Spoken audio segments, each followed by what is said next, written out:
안녕하세요. 스페, 오랜만에 뵙습니다. 스페셜 이비인후과 박지열 대표원장입니다. 여러분 잘 지내셨습니까? 반갑습니다. 안녕하세요. 아, 비욘디 방송을 또 오랜만에 찾아뵙게 됐습니다. 제가 아까 살짝 피디님 큐사인을 놓쳐가지고 약간 좀 앞에 좀 버벅거렸네요. 예. 어, 오랜만에 뵙습니다. 이제 벌써 3월 마지막 주네요. 예.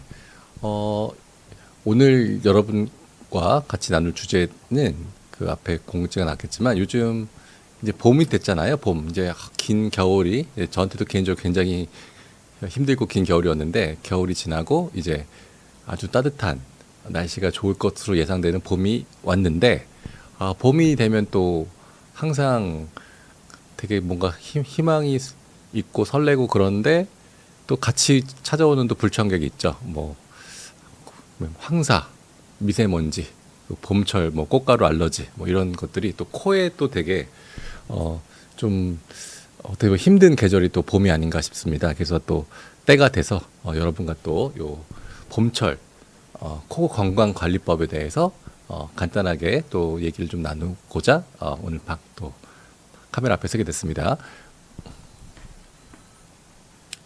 어, 일단 제가 요 봄철 코 건강 관리에 대해서 한 5분, 10분 정도 여러분과 간단하게 의견을 좀 나누도록 하고, 그 다음에는 이제 제가 이비인후과 전문이고, 코에 대해서 주로 이제 여러분과 오랫동안 얘기를 나눠왔는데, 혹시 이비인후과 주제 전반에 걸쳐서 혹시 평소에 좀 궁금하시고 알고 싶었던 내용이 있으시면, 댓글로 질문 달아주시면 제가 시간이 허락하는 한도 내에서 또 최대한 열심히 여러분께 답변을 드리고 가도록 하겠습니다. 어디서부터 설명을 드려야 될까요? 요즘 오늘은 되게 날씨가 조금 확실히 날씨가 좀 추워지면 이 북쪽에서 그 강력한 뭐 고기압 이게 내려오면서 시베리아 뭐 북풍이라고도 하죠. 그런 것들이 내려오면서 공기가 아주 차가워지면 추워지긴 하지만 그 적체되어 있는 대기 중에 있는 미세먼지나 황사 같은 것들이 싹 씻겨 나가면서 공기가 되게 깨끗해지잖아요. 그래서 오늘은 제가 이렇게 여기 스튜디오로 이렇게 운전하면서 오는데 하늘이 너무 파랗고 맑더라고요. 오늘 주제와 달리. 예. 근데 또 이제 그 한파가 좀 지나가면 또 남쪽에서 또 서쪽에서 이렇게 또 따뜻한 공기와 더불어서 황사나 미세먼지들이 또 많이 밀려오기도 하죠. 그런 날은 또 굉장히 코가 괴로워지는 괴로워지는 날인데, 일단 황사, 미세먼지 이런 것들이 사실 뭘까요, 여러분? 사실 우리가 그냥 미세먼지 하면 그냥 먼지? 우리가 뭔가 되게 몸에 그렇게까지 해로워 보이지 않잖아요. 사실 근데 여러분 그 미세먼지의 그 정확한 어떻게 보면 정의는 중금속 덩어리입니다. 중금속 덩어리.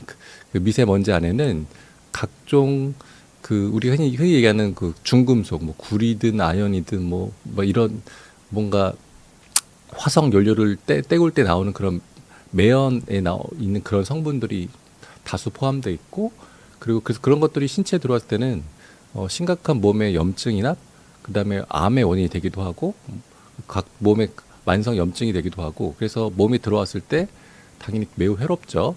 그래서 사실은 너무 미세먼지라는 단어 자체가 좀 순화되어 있는 단어라서 여러분께서 좀 경각심을 덜 가실 수도 있는데, 사실은 중금속 덩어리고 어떻게 보면 소리가 없는 살인, 뭐 좀 이렇게 좀 무서운가 하여튼 그런 정도로 좀 사실은 미세먼지는 좀 많이 매우 위험하죠. 황사도 같은 건데, 특히 미세먼지 중에서 우리가 흔히 초미세먼지라고 하잖아요.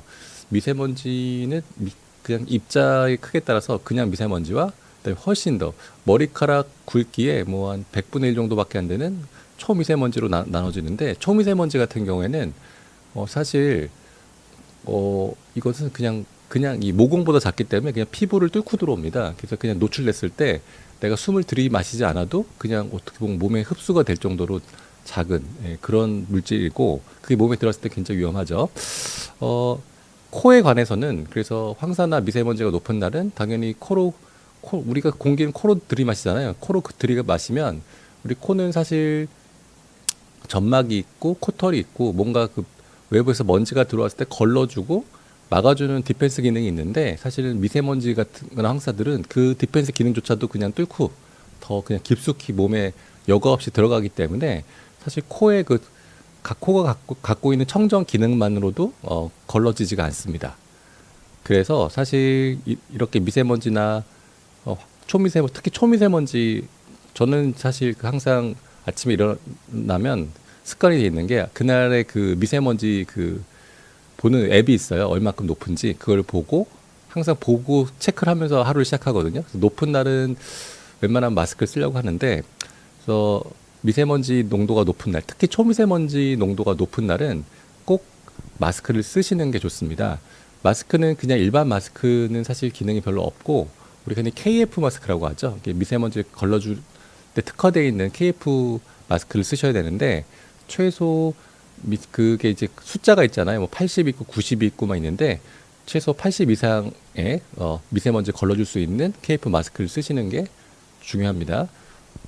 초미세먼지가 높은 날은 사실 마스크를 쓰더라도 이런 눈이나 피부로도 초미세먼지가 인체에 흡수가 될 수 있기 때문에 사실은 외출을 좀 자제하시고 좀 실내에 계시는 것도 좋은데 사실 꼭 외출하셔야 된다면 좀 긴팔 옷을 입으시고 마스크를 꼭 착용하시는 거 잊지 마셨으면 좋겠습니다.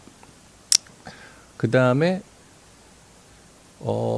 미세먼지 황사 말씀드렸고 그다음 알레르기 우리가 또 봄철은 또 알레르기철이잖아요. 알레르기철 뭐 이렇게 온도가 이렇게 막 바뀌면서 생기는 뭐 온도성 알러지도 있고 아니면 이제 봄철에 나들이 가는데 거기서 나오는 꽃가루나 뭐 꽃가루 알러지 그다음에 뭐 거기 나무나 목초 뭐 이런 데서 나는 알러지 이런 각종 알러지가 또 창궐하는 계절인데 알러지 관리는 또 어떻게 할 것인가 또 말씀을 드리면 마찬가지로 사실 알러지는 사람마다 다 갖고 있는 그 종류가 다르잖아요. 나는 뭐 온도에 예민할 수도 있고 꽃가루에 예민할 수도 있고 아니면 뭐 먼지라든지 동물털 뭐 각각의 알러지 일으키는 물질에 대한 그 감수성은 다 다른데 일단 내가 어떤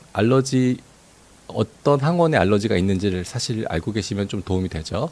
뭐 가령 나는 외출했을 때 봄철에 뭐 꽃가루나 돼지풀 뭐 이런 여러 가지 잡초 이런 것들 알러지가 있다. 그러면 사실 알러젠이 코에 딱 들어오면 그 알러젠이 코 점막을 자극하면서 알러지 반응을 일으키죠. 내 면역 스위치를 딱 키면서 코 점막이 부어오르고 아주 예민해지죠. 그래서 코가 막히기 시작하면서 콧물이 줄줄 나고 재채기가 나고 막 코 간지러워지고 에치 뭐 이런 것들이 알러지 비염 증상인데 그래서 그런 증상이 있을 것으로 예상되는 환경이 있을 때는 마찬가지로 마스크를 쓰거나 좀 이렇게 호흡기를 좀 보호해 주시는 게 좋죠. 근데 증상이 막 일어나기 직전에는 그렇게 뭔가 차단을 해주고 보호해주면 좋은데 이제 막상 미처 차단을 못해서 알러지 어떻게 딱 들어왔을 때 그럴 때 어떻게 할 것이냐. 가끔 뭐 코세척을 하면 도움이 되지 않나요?라고 물어보신 분도 있는데 사실 막 알러지가 심하게 어택을 해서 막 콧물이 질질 나고 막 재채기가 나고 그럴 때는 사실 코세척이 큰 도움이 그렇게 되지 않을 수 있어요. 이미 점막이 부어서 세척을 해도 물이 잘 들어가지도 않고 오히려 더 자극이 되는 경우도 있어서 일단 콧물 재채기가 너무 심하고 알러지 어택이 심할 때는 당연히 제일 좋은 1번은 우리 흔히 알고 있는 알레르기 비염약, 뭐 항히스타민제 종류의 약을 복용하시는 게 제일 좋죠. 항히스타민제도 종류 여러 가지가 있는데 뭐 1세대, 2세대, 3세대 있죠. 보통 3세대가 가장 최근 거고 졸음이라든지 다른 부작용이 없는 것들인데 이런 것들을 좀 복용하셔서 증상을 가라앉혀주면 좋을 것 같고 근데 알러지 반응이 나는 뭐 잠깐 환절기 때 잠깐 있다. 그러면 사실 약만 그때그때 먹어도 충분하거든요. 약을 뭐 한 1, 2주 먹는 거에 대해서는 크게 몸에 무리가 가지 않는데 나는 한번 알러지가 오면 이게 거의 뭐 한 3, 4개월 가고 6개월 가고 아주 오래 된다. 그런 경우는 약을 매일 먹을 수가 없잖아요. 그러면 보통 저는 이제 스프레이를 같이 처방해 드리는 경우도 있습니다. 약을 매일 먹은 건 사실 콩팥이나 간에 무리가 가기 때문에 스프레이를 좀 꾸준히 쓰시면서 약은 필요할 때 드시는 걸로 이렇게 좀 투 트랙으로 좀 알러지 관리를 하시면 조금 약 복용을 줄이면서 좀 관리가 잘 될 수가 있거든요. 그래서 제가 오늘은 봄철 그 미세먼지 황사가 높은 그리고 알러지 철이 왔을 때 코 건강 관리 어떻게 해야 되는지 간단하게 좀 말씀을 드렸고요. 그 다음에 이건 또 질문을 할 때 얘기할까? 아직 알러지 어택이 오지 않았을 때는 코세척 같은 것도 도움이 됩니다. 가령 뭐 먼지가 너무 많은 환경이 있다 왔거나 했을 때는 자기 전에 코세척을 간단하게 하고 주무시면 훨씬 더 씻어내주면서 코의 생리적인 기능이 좀 좋아진 경우도 있어서 코세척도 좀 도움 되는데 코세척 방법은 사실 요즘 뭐 유튜브만 한번 쳐보셔도 코세척 방법 이렇게 쳐보면 뭐 제가 설명했던 유튜브도 있고 되게 여러 유익한 정보들이 있으니까 한번 참고해서 보셔서 코세척도 하시면 좋을 것 같은데 세척할 때 항상 제가 좀 주의사항을 드리는 거는 세척 물의 온도입니다. 온도가 너무 차갑거나 뜨겁지 않게 항상 좀 미지근한 상태로 하셔야 코에 자극이 없다. 그리고 사실 제일 좋은 건 생리식염수인데 생리식염수를 미지근하게 해서 놓고 쓰시는 게 제일 좋은데 생리식염수가 없을 경우에는 보통 그냥 일반 깨끗한 정수된 물에다가 보통 1.5리터 기준으로 그냥 조그만 티스푼이죠. 티스푼 소금 한 스푼 정도를 섞어서 쉐킷해서 쓰셔도 괜찮다. 아주 어택이 심하고 염증이 있을 때는 사실은 생리식염수 쓰시는 게 좋은데 평소 예방 차원에서 코세척 하시는 거는 그냥 정수된 물에 소금 타서 쓰셔도 된다. 이렇게 또 말씀을 드립니다. 아주 어택이 미세먼지나 황사가 아주 심할 때, 알러지가 아주 심할 때는 사실 외출하실 때나 이럴 때는 꼭 마스크를 쓰시고 차단해 주시는 게 중요하고 집에 오셔서는 세척 같은 거로 한번 씻고 주무시는 건 도움이 된다. 일단 어떻게 심하게 와서 콧물 대치기가 심하고 코가 꽉 막혀 있을 때는 그럴 때는 세척하는 것보다는 약을 드시는 게 좋고 또 너무 약을 장복하게 되는 경우에는 스프레이를 좀 같이 쓰시는 것도 도움이 된다. 이렇게 좀 간단하게 정리를 하면 좋을 것 같습니다. 자, 오랜만에 이제 미온 데서 방송하려니까 되게 말이 좀 이렇게 막 꼬이고 그래서 제가 항상 초반에 한 1, 20분 정도는 좀 버벅거리다가 뒤쪽으로 가면 또 이게 좀 이렇게 또 다시 긴장이 풀려서 또 방송을 좀 잘하고 막 이렇게 하는데요. 오늘도 좀 그런 것 같아서 너무 죄송합니다. 제 강연 이 정도로 하고 지금 보니까 댓글에 질문이 엄청나게 많이 오신 것 같아서 제가 질문과 답 위주로 이렇게 좀 빨리빨리 진행을 하는 게 더 우리 구독자 여러분께 도움이 되실 것 같아서 진행해 보도록 하겠습니다. 자, 여기 조그만 화면을 보고 하면 되나요? 큰 화면은 봐야 되나요? 조그만 화면. 네, 조그만 화면은 있는, 오랜만에 보니까 이게 좀 화면이 많아져가지고 약간 헷갈리네요. 자, 이비인후과 관련해서 궁금하신 내용 있으시면 질문 달아주시면 제가 답을 하겠습니다. 자, 첫 번째 질문부터 좀 받아볼까요? 겨울의 추어탕 님께서 질문 주셨습니다. 겨울의 추어탕 참 좋죠. 예. 올 겨울에 먹어보지 못했네요. 자, 코 풀면 딱지랑 피가 자주 나요. 코도 항상 헐었는지 코 안쪽이 항상 까져 있는 것 같고요. 관리 방법 알려주세요. 네. 맞다. 요런 거 아까 말씀드렸어야 되는 건데 제가 깜빡. 자, 코를 풀면 근데 코가 뭐가 코에 뭐 이물감이나 코가 찬 것 같아서 자꾸 푸시는 분들 많죠. 풀면 저렇게 자꾸 뭔가 콧물이 나오지 않고 오히려 딱지가 나고 막 피가 섞여 나오고 그리고 코 한쪽이 항상 이렇게 뭔가 헌 것 같고 이러신 분들이 굉장히 많고 특히 봄철 뭔가 환절기 계절이 바뀔 때나 아니면 공기가 굉장히 건조하고 마른 계절에 이런 증상을 많이 겪으시는데요. 이렇게 코가 건조해지고 딱지가 끼고 코피가 나시는 이유는 사실 코의 구조와도 관련이 좀 있습니다. 일단 제가 항상 설명을 드리는 내용이 있죠. 우리 코 안쪽을 내시경을 들여다 보면 이게 뭘 집을 게 없나? 이 코뼈가 있고 코뼈를 받치고 있는 노란색 가운데 기둥, 그걸 우리 흔히 비중격이라고 합니다. 코의 오른쪽과 왼쪽을 나눠주는 가운데 가로 그 기둥 구조, 그 비중격이라고 하고 그 양쪽으로는 하비갑계라고 하는 양쪽 콧살입니다. 됐네요.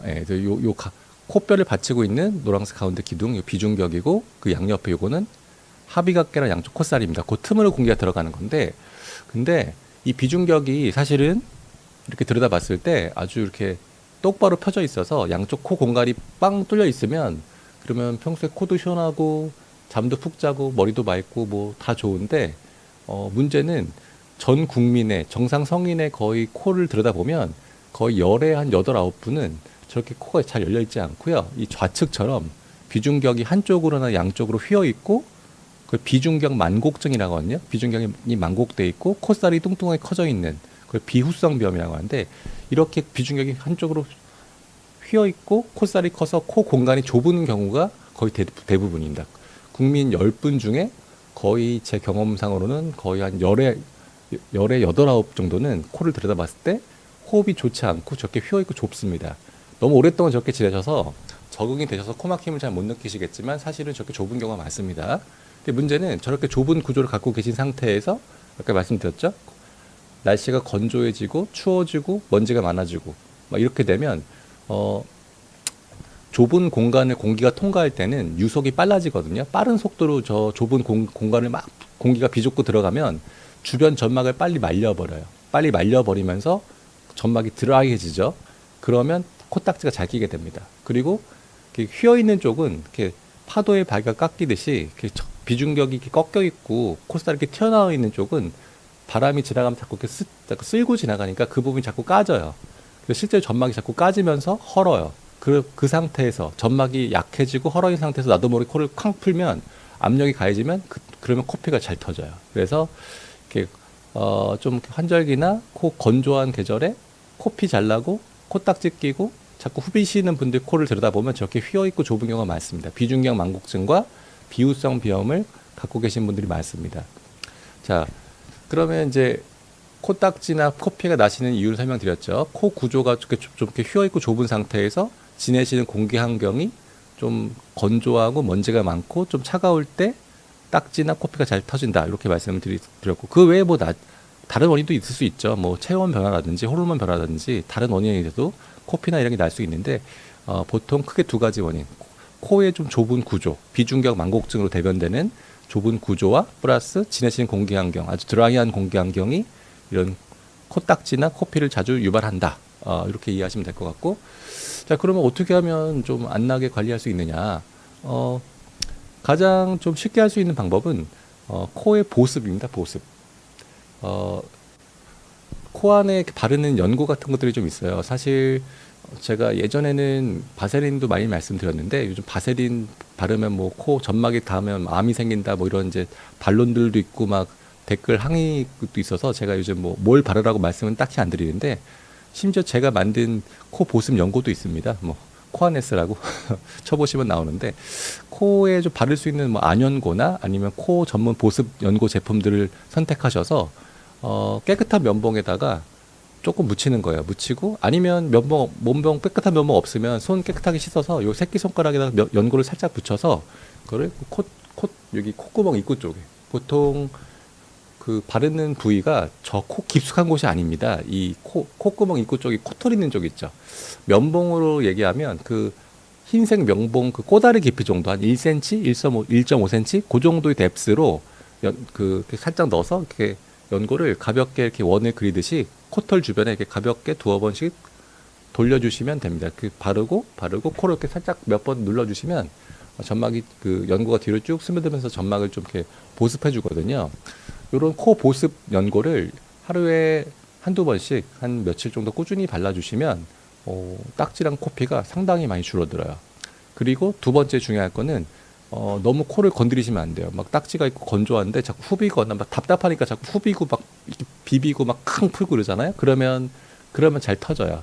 점막이 헐고 코피가 터질 수 있으니까 가급적 건조하 내가 좀 코가 마르고 건조할 때는 오히려 코를 막 손을 대서 딱지를 후비는 게 아니고 코 보습 연고를 바르시면서 손을 대시지 않는 게 더 좋다. 이렇게 말씀을 드리고요. 그렇게 했는데도 나는 계속 코피가 나고 뭔가 1년 내내 조금 코도 막히고 딱지도 끼고 코피가 나는데 뭐 보습 연고도 바르고 해봤는데도 그렇다? 그러면 이제 수술적인 좀 치료를 고려해야 됩니다. 우리가 흔히 알고 있는 비중격 교정 수술, 뭐 제가 주로 메인으로 하고 있는 수술이죠. 휘어 있는 비중격을 똑바로 펴고 콧살을 레이저로 줄여서 호흡기를 열어주는 그런 수술을 해서 코피나 그 이런 것들에 좀 코피가 너무 자주 나시거나 코막힘이 있으신 분들은 또 해결하는 경우도 좀 있습니다. 하나씩 더 추가를 드린다면 그 코피가 막 나는 상태에서는 코 세척은 별로 안 좋아요. 뭐 당연하겠죠. 코피가 터졌는데 거기다 막 세척을 하면 그러면 코피가 더 터질 수 있습니다. 그래서 코가 건조하고 마르고 딱지 낄 때는 사실 저는 세척보다는 연고를 좀 더 권유하는 편입니다. 그래서 코에 보습 연고를 좀 발라주시고 손을 대지 마시라. 그래도 안 되면 가까운 이비인후과에서 전문가 선생님과 상의해서 코의 구조를 좀 들여다볼 필요가 있다. 이렇게 정리를 하도록 하겠습니다. 자, 다음 질문 받아볼까요? 로투스님께서 질문해 주셨어요. 로투스님 질문입니다. 선생님 안녕하세요. 이번에 산불이 난 안동 시민입니다. 아이고 이런. 며칠 동안을 매캐한 연기와 탄내가 진동하는 속에서 생활했는데 목도 아프고 기침이 납니다. 문을 꼭 닫고 있어도 연기가 들어오더라고요. 너무 건강이 걱정됩니다. 주변 사람들도 대부분 그러는데 어떻게 하면 좋을까요? 아이쿠 이런. 먼저 그 산불이 나신 그 곳에 계신 시민 여러분께 정말 걱정과 염려를 제가 좀 전하고요. 참 많이 힘드실 것 같아요. 일단 어떻게 할까요? 그 공기 대기 중에 지금 그 산불이 타면서 발생한 여러 가지 그 사실은 몸에 안 좋은 여러 가지 탄소 물질들이나 중금속이 섞인 그런 지금 연기가 지금 그야말로 내 주변을 꽉 감싸고 있는 거잖아요. 일단은 차단을 해주는 게 제일 중요하겠죠. 차단을 해줘야 되는데 말씀하신 대로 지금 뭐 문을 꽉 닫고 있어도 연기가 스며 들어오는 상태가 되니까 사실 쉽지 않은데 일단 집안에서라도 만약에 연기가 좀 스며 들어온다면 사실은 KF 마스크를 좀 착용하고 계시는 게 좋을 것 같아요. 아까 말씀드렸듯이 그게 자꾸 그 신체 그 내로 들어오면 당연히 몸에 아주 안 좋은 영향을 미치기 때문에 당연히 좀 차단을 해주는 게 좋습니다. 그래서 혹시 가능하시다면 KF 마스크를 수시로 좀 착용하시면 좀 좋을 것 같고 만약에 잠깐이라도 좀 연기가 거치고 조금 뭐 공기가 좀 좋아지는 때가 있다면 잊지 말고 환기도 좀 시켜주시면서 실내에 있는 좀 공기를 좀 이렇게 이렇게 좀 바꿔주셔야 되는 노력도 좀 필요한데 쉽지 않을 것 같아서 좀 걱정이 되긴 합니다. 혹시 집안에 공기청정기가 있다면 공기청정기를 좀 최대로 틀어놓으셔서 계속 하는 것도 좀 중요하고요. 계속 바깥의 공기가 좋지 않다면 최대한 좀 꼼꼼하게 밀폐하시고 공기청정기를 계속 돌리시면서 공기를 좀 정화시키면서 그러면서 KF 마스크를 좀 쓰시고 계시고 그리고 계속 좀 자주 씻어내시고 이렇게 하시는 게 좀 중요하지 않을까 하는데 사실 계속해서 그 환경이 오랫동안 있다면 쉽지는 않을 수 있죠. 잠깐이라도 공기가 좋아진다면 또 사실은 실내 공기가 너무 오래 또 적체돼 있으면 공기청정기 아무리 돌려도 또 안쪽에서 또 여러 가지 안 좋은 물질이 쌓이기 때문에 사실 한 번씩은 또 이렇게 환기를 시켜주는 게 중요한데 가능하시다면 쉽지 않다면 또 오히려 바깥 공기 안 좋다면 또 그것도 하면 안 될 것 같긴 한데 지금 생각해보면 그 정도가 지금 제가 드릴 수 있는 유일한 솔루션이지 않을까 생각합니다. 빨리 좀 해결될 수 있도록 저도 같이 기도하도록 하겠습니다. 힘을 좀 내주십시오. 자, 그럼 다음 질문 받아보도록 할까요?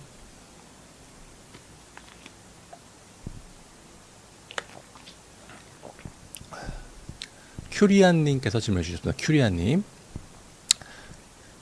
어제 전문적인 좀 질문을 해주셨어요. 비중격뼈 최상단 부위가 많이 꺾여 있으면 교정이 불가능한가요? 여기 비중격뼈는 정확한 표현은 아니고 우리가 이제 아까 제가 설명드렸죠. 코 안쪽에 맞아지는 물렁물렁한 그 부분, 코의 오른쪽과 왼쪽을 나눠주는 그 가운데 그 가로막 기둥 구조를 우리가 비중격이라고 한댔죠. 이 비중격이 전 국민의 거의 80~90%는 다 조금씩은 휘어 있고 그래서 코막힘 원인이 되는데 이게 좀 많이 휘어 계신 분들이 있어요. 비중격 만곡증이 아주 심하신 분들은 사실 코의 구조가 너무 좁아지니까 수시로 코가 막히고 딱지가 끼고 뭐 두통이 오고 잠도 푹 못 자고 코골이도 생기고 그래서 좀 건강에 많은 영향을 죄송해요. 건강에 좀 안 좋은 영향을 미친 경우가 많아서 그런 경우에는 이제 우리가 이 비중격 교정 수술이라고 하죠. 비중격 휘어있는 비중 똑바로 펴서 코의 호흡을 열어주는 수술을 이제 많이 하고 있는데요. 문제는 이 비중격은 긴 직사각형 구조인데 그 가장 앞쪽, 우리 카우달 쪽이라고 하는데 이 비중격 가장 앞쪽 부분, 그러니까 비중격뼈 최상단 부위라고 하시는데 아마 제가 보기에는 가장 앞쪽 부위를 얘기하신 것 같아요. 비중격의 가장 앞쪽 부위가 많이 꺾여 있으면 교정이 불가능하냐고 물어보시는 것 같고요. 사실 그렇습니다. 그 비중격의 가장 앞쪽이 꺾여 있는 게 사실 좀 교정이 어려워요. 왜냐하면 비중격은 일종의 기둥 구조거든요. 기둥 구조인데 앞쪽을 너무 피려고 너무 많이 깎거나 조작을 하면 기둥 자체가 더 꺾여버리거나 무너지는 경우가 있어서 사실 비중격의 가장 앞쪽 부위 카우달 쪽을 펴주는 게 사실 생각보다 쉽지가 않거든요. 그래서 그쪽이 너무 꺾여 계신 분들은 저도 사실 저한테 되게 많이 오시거든요. 사실 그러면 제가 수술 설명을 드릴 때도 그 앞쪽은 우리가 상식적으로 생각하는 그 기대 수준이 있잖아요. 딱 펴져가지고 딱 좌우가 그냥 똑바로 5대5 빵 뚫리는 걸 기대하시는데 그렇게까지는 안 될 수 있다고 항상 말씀을 좀 드리는 편이고, 그리고 너무 많이 휘어 있으면 사실 그냥 클래식한 비중격 교정 테크닉만은 안 될 수가 있거든요. 그러니까 보통 클래식한 비중격 테크닉은 거는 코 안쪽으로 살짝 절개하고 들어가서 그냥 코 안쪽으로만 수술하는 건데 너무 앞쪽이 꺾여 있는 경우에는 오픈을 해야 될 수 있어요. 우리 코 성형할 때 쓰는 테크닉이죠. 이 코 안쪽 비주라고 하는데 요 비주를 살짝 절개해서 열어서 앞쪽부터 아예 다 코 성형할 때처럼 앞으로 다 열고 들어가면서 앞쪽 부위를 펴주면서 그냥 펴주면 안 돼요. 펴주면서 뒤쪽에 뭐 이렇게 대줘가지고 펴주면 너무 약해지거든요. 그럼 그 안쪽에 뭐 뒤쪽에 있는 비중형 이걸 떼가지고 앞쪽에다가 이렇게 보강을 해준다든지 뭐 아니면 기증늑연고를 대준다든지 이렇게 해서 좀 펴주는 경우 테크닉도 좀 있는데 그건 좀 자주 하는 테크닉은 아닌데 그런 식으로 해서 교정을 하면 또 됩니다. 뭐 교정이 아주 불가능한 건 아니고 교정은 여러 가지 방법으로 일부 가능한데 대신에 이제 환자분들께서 어떻게 그 상식적으로 우리가 생각했을 때 원하는 그런 아주 이상적인 뭐 비중격이 똑바로 90도로 펴져서 5대5 뻥 뚫리고 이런 것까지는 쉽지는 않을 수 있죠. 하지만 사실 제가 비중격 교정할 때 환자분들한테 항상 말씀드리는 내용이 비중격 수술의 목표는 오른쪽과 왼쪽 호흡이 똑같아지는 게 아니다 라고 항상 강조하거든요. 비중격 수술의 목표는 코로 들어가는 전체 공기량을 지금보다 최대한 늘려서 몸이 건강해지시는 거지 오른쪽과 왼쪽 호흡이 똑같아지는 건 사실 불가능한 미션이다라고 말씀을 드리거든요. 그래서 비중격의 앞쪽이 많이 꺾여 계신 분은 피가 쉽지는 않지만 어떻든 간에 저한테 오시면 제가 최대한 좀 펴드리는 편이고 피면 보통 거의 다 만족하시거든요. 근데 이렇게 자꾸 좌우를 비교하시면서 이쪽이 이쪽보다 30%덜 뚫렸어요. 뭐 이렇게 자꾸 이렇게 수치화해서 좀 좌우를 좀 고민하시는 분이 간혹 계시면 그거는 수술 전에 미리 말씀드리는 편입니다. 그렇게 똑같아질 수는 없다. 특히 앞쪽이 많이 꺾여 있는 경우에는 그렇게 말씀드리는 편입니다. 자, 좀 어려웠나요? 네. 다음 질문 받아보도록 할까요?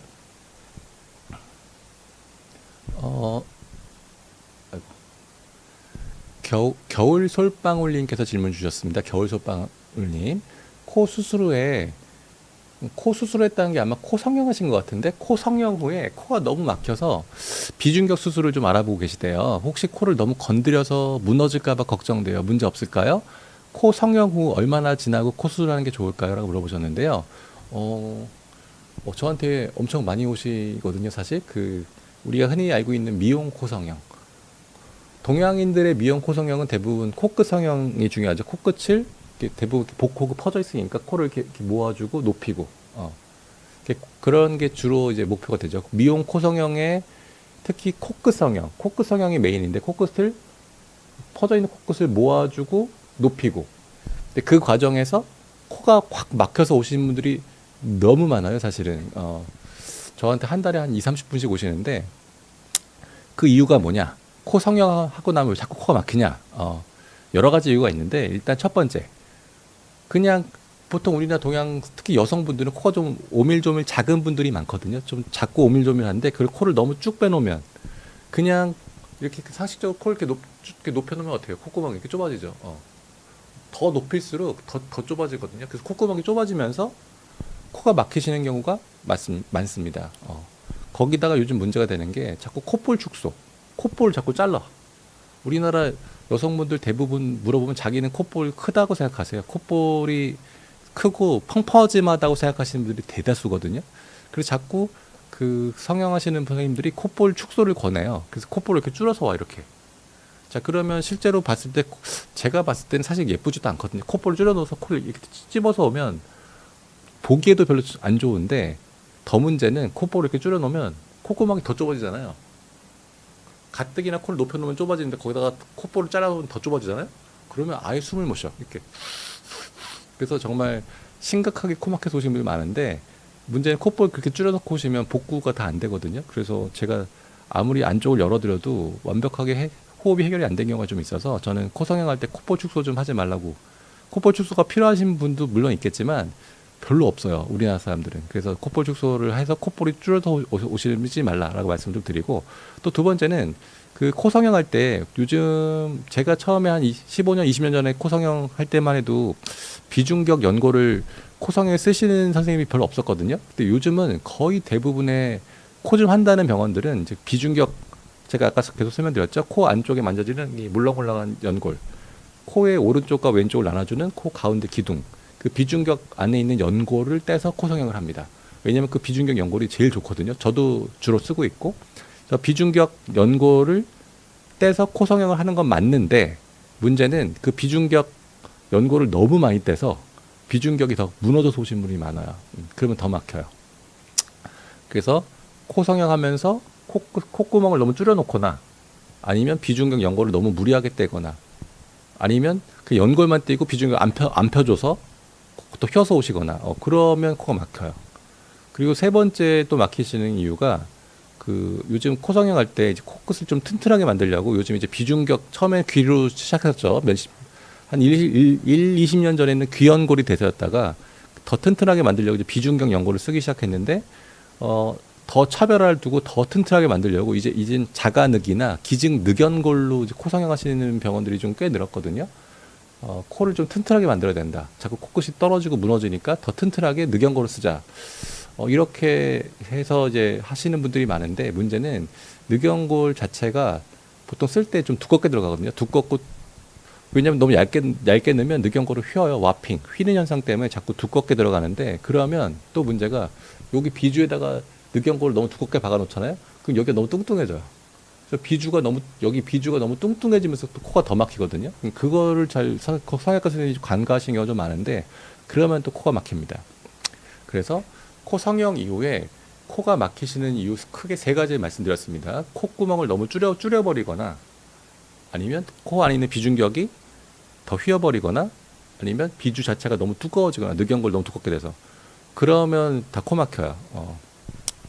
그래서 저한테 되게 많이 오시는데 그러면 이제 어떻게 해야 되느냐? 일단 코 성형 후에 코가 너무 막히시면 수술은 뭐 언제든지 가능한데 그래도 좀 비경이 벌어져야 되고 코가 어느 정도 좀 말랑말랑 해줘야 되니까 수술하시고 뭐 한두 달 정도는 좀 지난 다음에 하시는 게 좀 좋겠죠. 여기 흉도 좀 아물어야 되니까 한두 달 정도 뒤부터는 수술은 시도해 볼 수 있을 것 같고 그 다음에 이제 어떻게 뭐 때문에 좁아졌는지를 보고 그거에 따라서 좀 이제 솔루션을 좀 각각 대처해야 될 것 같아요. 콧구멍이 너무 좁아졌다. 사실 쉽진 않은데 콧구멍을 좀 넓혀주는 뭐 저 같은 경우에는 그 가능한 경우가 좀 있거든요. 그렇게 해서 뭐 미용 코 성형을 좀 통해서 콧구멍을 좀 더 확장을 시켜보는 노력한다든지 아니면 비중격이 너무 꺾여 있으면 다시 펴본다든지 보통 요즘 코 성형하실 때 비중격 다 쓰니까 비중격 교정 수술이 좀 더 어려워졌어요. 비중격은 한번 펴놓으면 평생 가서 만족도가 높은데 단점은 이렇게 한번 건드린 비중격은 다시 하기가 되게 어렵긴 하거든요. 재수술이 좀 까다로운데 어떻든 간에 오시면 좀 시도합니다. 그래서 비중격 재수술을 한다든지 콧구멍을 넓혀주는 노력을 한다든지 뭐 어떻게든 그 코막힘의 원인을 좀 찾아서 좀 그거에 맞게 솔루션을 각각 드리는 편이긴 합니다. 자, 그래서 그렇게 좀 알고 계시면 될 것 같고 그래서 너무 막히시면 찾아오십시오. 제가 다시 봐드리겠습니다. 자, 다음 질문 받아볼까요? 자, 권휘님께서 질문 주셨습니다. 권휘님, 쌤 안녕하세요. 며칠 전에 꽃가루가 날렸을 때 마스크를 쓰고 밖으로 나갔는데 그 꽃가루가 눈으로 날라왔어요. 알레르기에 보면 꽃가루랑 눈 알레르기가 있다는데 눈 알레르기 예방법은 뭐가 있는지 궁금합니다. 아하. 그렇죠. 이제 알러지가 보통 이제 우리가 알레르기 비염만 생각하잖아요. 그 꽃가루가 코에 쏙 들어가서 코 점막을 딱 건드리면 내 면역 스위치가 딱 켜지면서 코 점막이 막 부어오르면서 막 콧물이 질질 나고 재채기 나고 코 막히고 요게 알러지 반응인데 요게 눈으로 가면 결막을 딱 자극하면 마찬가지로 결막이 부어오르면서 눈이 막 가렵고 부어오르고 눈물이 줄줄 나고 예. 눈 알러지도 있을 수 있죠. 자, 사실 코야 마스크를 쓰면 되는데 눈은 어떻게 말 것이냐. 이건 쉽지 않죠. 뭐 가끔 영화에 나오잖아요. 고글 쓰시는 분들. 고글 이렇게 한참 코로나 유행일 때 그 우리가 저기 버스나 지하철 타면 고글 쓰고 다니시는 분 계셨거든요. 기억하실지 모르겠지만 그래서 눈 알러지 예방은 더 어려운 것 같아. 알러지를 차단해주는 방법밖에 없는데 사실 고글 쓰시는 거 외에는 크게 방법이 있을까요? 예. 그래서 사실 쉽지가 않고 쉽지가 않네요. 예. 근데 이제 어떻게 왔을 때는 이제 마찬가지로 이제 눈에만 알러지가 왔을 때는 뭐 항히스타민제 같은 약 먹거나 아니면 항히스타민제 그 안약 있거든요. 안약을 좀 넣거나 해서 얼른 좀 증상이 더 심해지기 전에 좀 깔아앉혀 주시는 것도 좀 도움이 될 것 같다. 그리고 인공 눈물 같은 걸로 좀 씻어내는 것도 좀 도움이 될 수 있는데 너무 자극됐을 때는 사실 마치 코 세척과 마찬가지로 눈 세척도 너무 눈이 자극됐을 때는 크게 썩 도움이 안 될 수도 있을 것 같긴 합니다. 그래서 어떻게 오기 전에 좀 씻어내거나 아니면 어떻게 심하게 왔을 때는 안약을 넣거나 먹는 약을 먹어서 좀 증상을 빨리 해결하시는 게 좋지 않을까. 고글을 쓸 수 없다면 그렇게 말씀드리고 싶습니다. 자, 다음 질문 받아보겠습니다.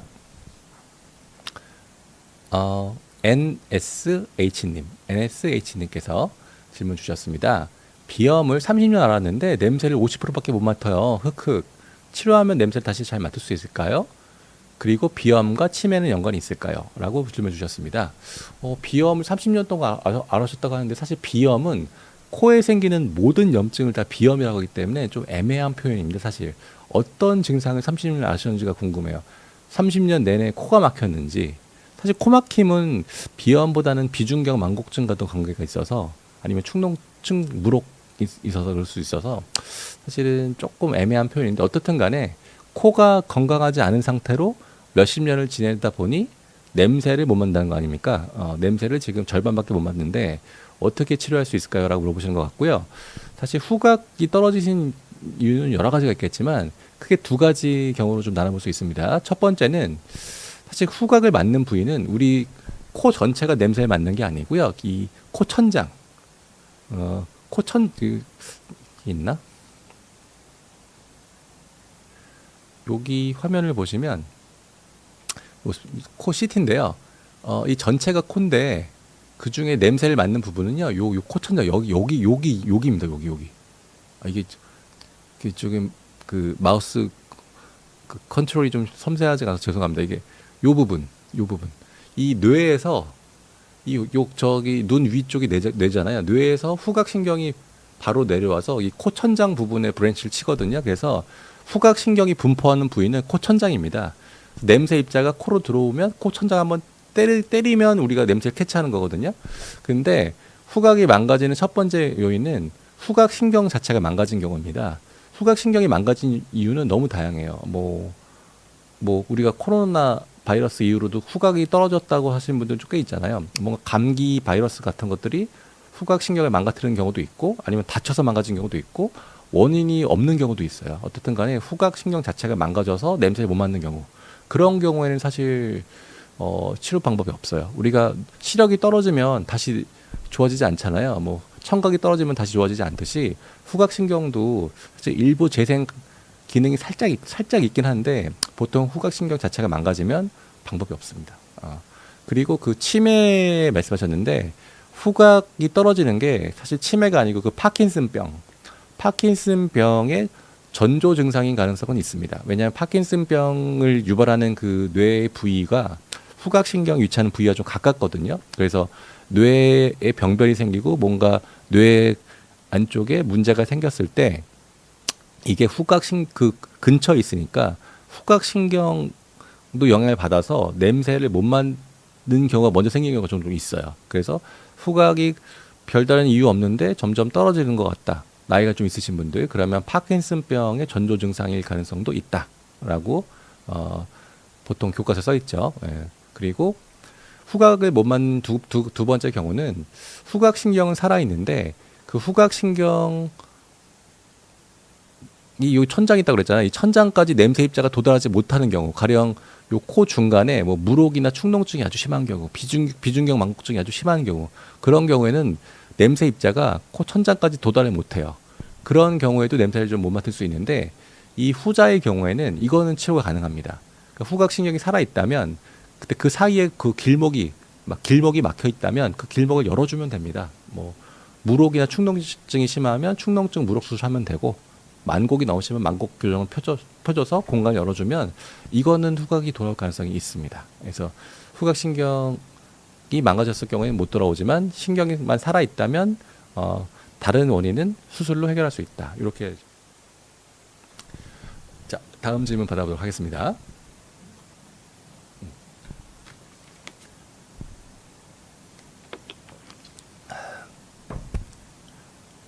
다음 질문은 스마트님께서 질문 주셨습니다. 스마트님, 코골이가 심하시대요. 수면 다운 검사를 이비인후과에서 받아야 할까요? 아니면 정신의학과에서 받는 게 좋을까요? 비중경 망곡증은 있습니다. 코골이가 심하신 이유는 보통 코골이, 이 기도가 너무 좁아지는 거죠. 우리가 코로 공기가 들어가면 공기가 쭉 타고 들어와서 이 기도를 타고 이게 폐로 내려가죠. 근데 이 기도 자체가 좁아지면 그 좁아진 기도를 공기가 억지로 비집고 들어갈 때 그 점막을 떨게 하는 소리가 코골이. 이 소리는 이제 점막이 떠는 소리인데, 이 코골이가 심할 때 뭐가 문제가 되냐면 코골이 자체보다는 그 수면 무호흡 또는 수면 저호흡, 그러니까 잘 때 산소가 빵빵 우리 몸에 들어가야 우리 몸이 특히 뇌가 산소를 받으면서 밤새 몸이 회복이 되고 힐링이 돼야 되는데, 코골이가 너무 심하신 분들은 보통 저산소증이나 무호흡증을 동반하고 계시는데 그게 아주 건강에 치명적이죠. 심혈관 질환도 일으킬 수 있고, 뭐 혈관이 막힐 수가 있죠. 뇌경색이나 심근경색의 원인이 되기도 하고, 심하면 암의 원인이 되기도 하는데, 그래서 코골이를 치료해야 되는 이유는 수면 중에 무호흡과 저산소증을 해결하기 위해서 하는 겁니다.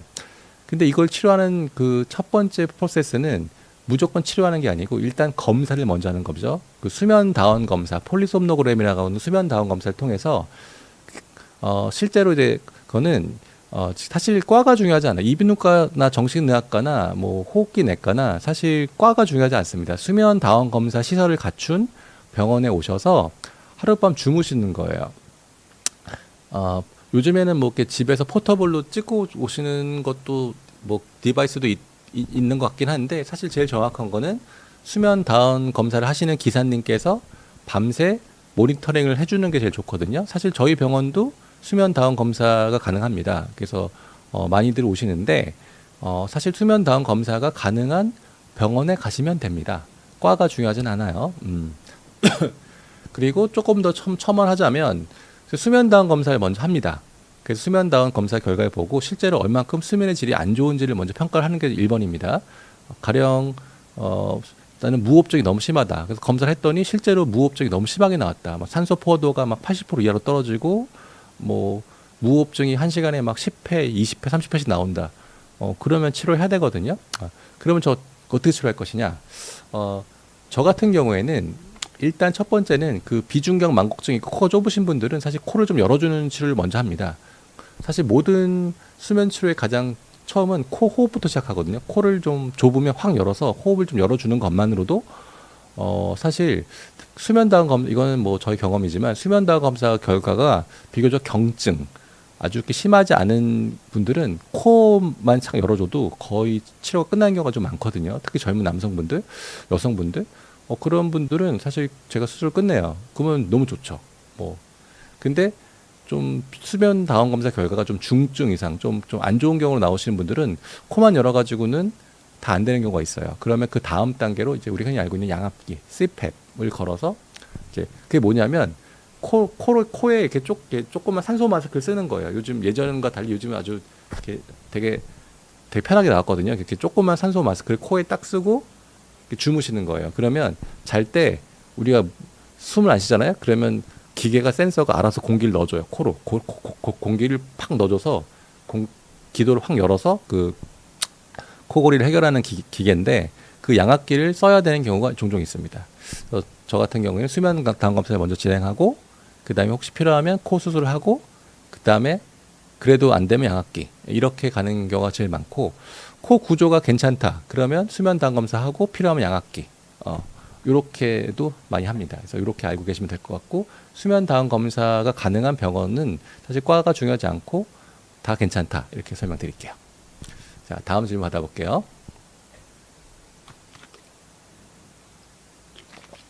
자, 아이디를 읽기가 어려웠네. UUUIIIOA UEO인가요?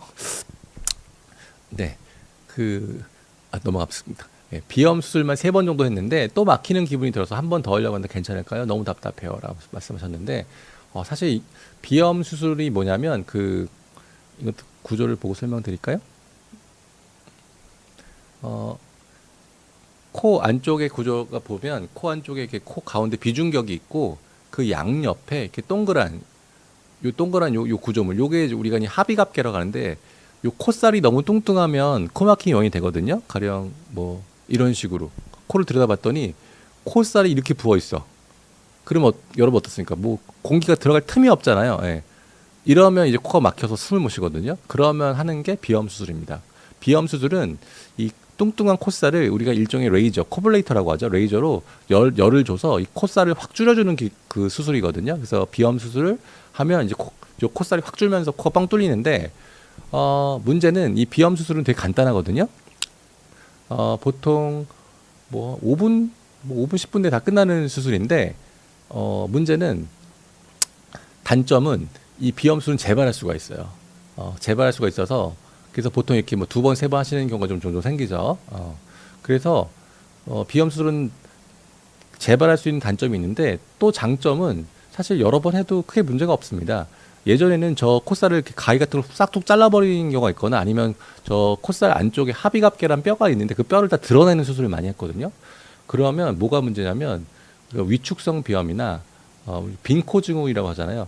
저 콧살이 너무 뚱뚱하면 코막힘이 원인이 돼서 문제가 되긴 하지만 또 반대로 저 콧살이 아예 없애버리잖아요. 그러면 코 구조가 망가져요. 보기에는 코가 뻥 뚫려서 시원할 것 같은데 저 콧살이 없으면 공기에 와류가 생기면서 코가 더 건조해지고 여러 가지 문제가 생기기 때문에 또 있어야 되는 조직이란 말이죠. 그래서 비염 수술은 너무 과도하게 받으면 안 되고 적당히 받는 거 중요한데 문제는 자꾸 재발하면 또 해야 되는 귀찮음이 있죠. 특히 그 비염 수술을 자꾸 사실 근데 비염 수술을 막 3-4번씩 하는 경우는 많지는 않거든요. 왜냐하면 레이저를 여러 번 하면 할수록 점막 자체가 약간 섬유화되고 흉살지면서 다시 커지는 경우가 많지는 않아서 저 같은 경우에는 비염 수술을 그렇게 막 3-4번씩 하는 경우는 지금까지 제가 20년 수술하면서 별로 없었거든요. 근데 그건 있어요. 그 비염 수술이 자꾸 그 콧살이 재발되는 원인 중에 저 비중격 만곡증이 원인이 되는 것도 좀 있습니다.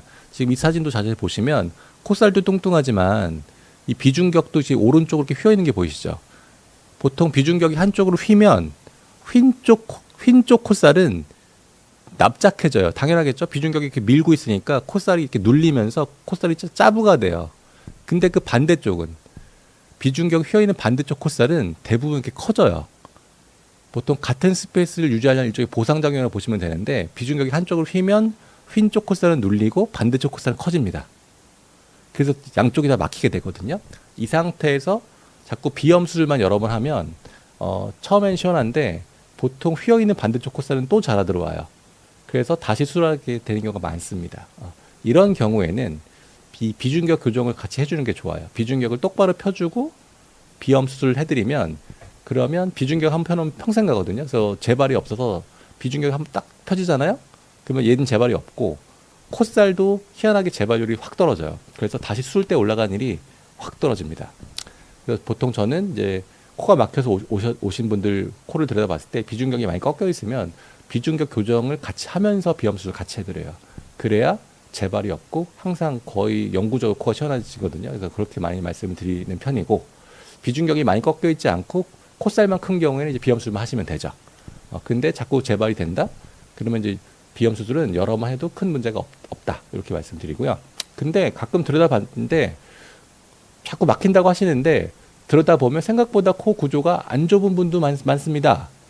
그러면 자꾸 수술하시면 안 돼요. 자꾸 코가 막히는 것도 사실 심리적인 원인이 좀 있긴 있거든요. 그래서 의사가 들여다봤는데 생각보다 코 구조가 좁지 않은데 근데 자꾸 막힌다고 한다. 그러면 자꾸 이렇게 더 막 깎으면 안 돼요. 그러면 오히려 코 구조가 망가진다고 말씀드렸죠. 오히려 빈코주근이나 위축성 비염이 생길 수 있기 때문에 그런 경우에는 심리적으로 조금 호흡에 대해서 좀 이렇게 좀 익숙해지는 그런 노력이 좀 필요한데 그거는 이제 일단 자꾸 막힌다고 하시면 일단 전문가 선생님과 한번 들여다 보시고 이제 해결책을 만약에 진짜로 좁고 비중이 휘어 있고 다시 커졌다면 수술을 다시 고민할 수 있는 거고 생각보다 구조가 나쁘지 않으면 이제 다른 쪽으로 방법을 찾아야 되겠죠. 이렇게 말씀드리겠습니다. 아이고 시간이 벌써 질문이 이렇게 많은데 제가 너무 소화를 못해서 너무 죄송합니다. 피디님께서 이제 마무리를 하라고 압박이 들어오셔서 죄송합니다. 오늘은 제가 오랜만에 비욘드일 출연해서 여러분과 또 즐거운 시간을 좀 나눴는데요. 생각보다 제가 많이 질문을 소화를 못해서 너무 죄송한 마음입니다. 다음번에는 제 개인적인 강의를 좀 줄이고 질문과 답 위주로 좀 해야 될 것 같아요. 너무 제가 많이 질문 소화를 못해서 죄송하게 생각하고 그래서 제가 다음에 찾아올 때는 더 열심히 방송을 하도록 하겠습니다. 지금까지 저희 방송을 시청해주셔서 너무 감사드리고요. 저는 스페셜 이비인후과 대표원장 박철원 원장이었습니다. 여러분 봐주셔서 너무 감사드리고 조만간 다시 뵙도록 하겠습니다. 감사합니다. 안녕히 계세요.